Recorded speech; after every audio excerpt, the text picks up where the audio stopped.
வணக்கம். நம்ம இன்றைக்கி இந்த வீடியோவில் ஒரு சூப்பரான வறுத்தரைச்ச சிக்கன் ஃப்ரை பண்ணியிருக்கோம். இந்த ஃப்ரெஷ்ஷான மசாலா போட்டு பண்ணியிருக்கோம். வாங்க இதை நான் எப்படி செஞ்சேன்னு சொல்லி பார்க்கலாம். அதுக்கு முன்னாடி நம்ம சேனலுக்கு இது வரைக்கும் நீங்கள் சப்ஸ்கிரைப் பண்ணலன்னா சப்ஸ்கிரைப் பண்ணி வச்சுக்கோங்க. இந்த சிக்கன் ஃப்ரை பண்ணுறதுக்கு 1/2 கிலோ சிக்கன் எடுத்து வச்சுருக்கேன் கழுவி. இதில் நம்ம மசாலா சேர்த்துடலாம். 2 டீஸ்பூன் மிளகாத்தூள் சேர்க்குறேன், 1/4 டீஸ்பூன் மஞ்சத்தூள், 3/4 டீஸ்பூன் உப்புத்தூள். இதெல்லாம் சேர்த்து நல்லா மிக்ஸ் பண்ணி வச்சிடலாம். இப்போ நல்லா மிக்ஸ் பண்ணிவிட்டேன். இது இப்படி இருக்கட்டும், ஒரு 15 நிமிஷம் இருக்கட்டும். இப்போ இதுக்கு மசாலா ரெடி பண்ணணும். கொஞ்சம் மசாலா அரைச்சி எடுத்துக்கலாம். 1 டேபிள் ஸ்பூன் மல்லி விதை, 1/2 டீஸ்பூன் மிளகு, 1 டீஸ்பூன் சீரகம், 1/2 டீஸ்பூன் பெருஞ்சீரகம், 5 காஷ்மீரி சில்லி. இந்த வத்தல் காரம் இருக்காது. நான் ஏற்கனவே காரம் அதுக்கு போட்டிருக்கேன். இது காரம் இருக்காது, கலர் தான் இருக்கும். கொஞ்சமாக பட்டை, 3 கிராம்பு, 2 ஏலக்காய். இதெல்லாம் சேர்த்து லைட்டாக வறுத்து எடுத்துக்கலாம். கறியக்கூடாது.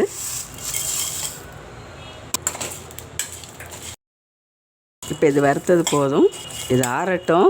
இப்போ இதை பொடிச்சிட்டு வந்துடலாம். இதை ஃப்ரெஷ்ஷான பொடி அரைச்சி போடும்போது ரொம்ப வாசமாகவும் டேஸ்ட்டாகவும் இருக்கும். தேவையான ஆயில் சேர்த்துக்கலாம். நான் நல்லெண்ணெய் சேர்த்துருக்கேன். நீங்கள் வீட்டில் யூஸ் பண்ணுற எண்ணெயை சேர்த்துக்கோங்க. 2 பெரிய வெங்காயம் அதை பொடியாக கட் பண்ணி வச்சுருக்கிறேன். 2 பச்சை மிளகா உடச்சி வச்சுருக்கேன், அதை சேர்த்துக்கலாம். வெங்காயம் கொஞ்சம் நல்லா வதங்கிடட்டும். வெங்காயம் இந்த அளவு வதங்கினா போதும். நம்ம ஊற வச்ச சிக்கனை போட்டுடலாம். கொஞ்சம் வதக்கி விட்டுடலாம். கொஞ்சம் கலர் சேஞ்ச் ஆகிற வதக்கி விடலாம் ஒரு 5 நிமிஷம். இப்போ கலர் கொஞ்சம் சேஞ்ச் ஆகிருக்கு. அடுப்பை கொஞ்சம் சிம்மில் வச்சிடலாம். மூடி போட்டு ஒரு 2 நிமிஷம் வச்சிடலாம். இப்போ இதுலேருந்து தண்ணி வெளியே வந்திருக்கு. மறுபடியும் இதை கொஞ்சம் நல்லா வதக்கிடலாம். இந்த ஸ்டேஜில் நம்ம அரைச்சி வச்ச பொடியில் 1 ஸ்பூன் சேர்த்துக்கலாம். 1/2 ஸ்பூன் சேர்க்குறேன். நல்லா மிக்ஸ் பண்ணி விடணும். அதனால் மீடியமாகவே வச்சுக்கலாம். மறுபடியும் ஒரு 5 நிமிஷம் இருக்கட்டும். 1 டீஸ்பூன் இஞ்சி பூண்டு பேஸ்ட்டு சேர்த்துக்கலாம்.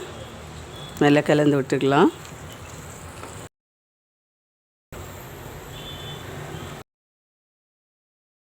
ஒரு கத்து கருவேப்பிலை சேர்த்துடலாம். இப்போ நம்ம அரைச்சி வச்ச பொடியில் இன்னொரு 3/4 டீஸ்பூன் சேர்க்குறேன். தேவையான அளவு சேர்த்துக்கலாம். இப்போ தேவையான அளவு உப்பு சேர்த்துக்கலாம். ஏற்கனவே 3/4 டீஸ்பூன் உப்பு சேர்த்துருந்தேன். இப்போ 1/4 டீஸ்பூன் சேர்த்துருக்கேன். நீங்கள் தேவையான அளவு சேர்த்துக்கோங்க. நல்லா கலந்து விட்டுடலாம்.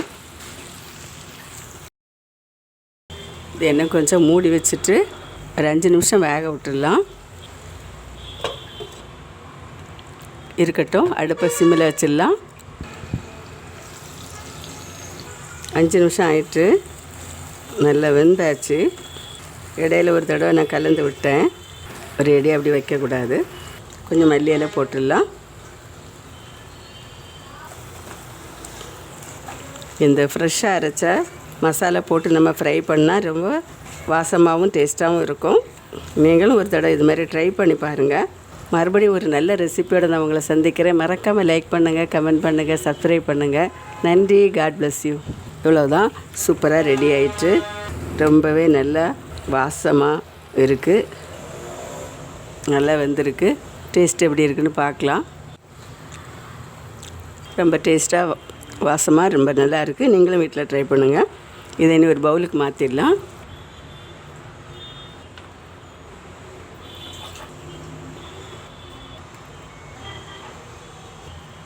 இது ஒயிட் ரைஸில் சாம்பார், ரசம் வச்சு சாப்பிட்டுக்கலாம். சூப்பராக இருக்கும். நான், புரோட்டா, சப்பாத்தி இதுக்கு எல்லாமே தொட்டு சாப்பிட சூப்பராக இருக்கும்.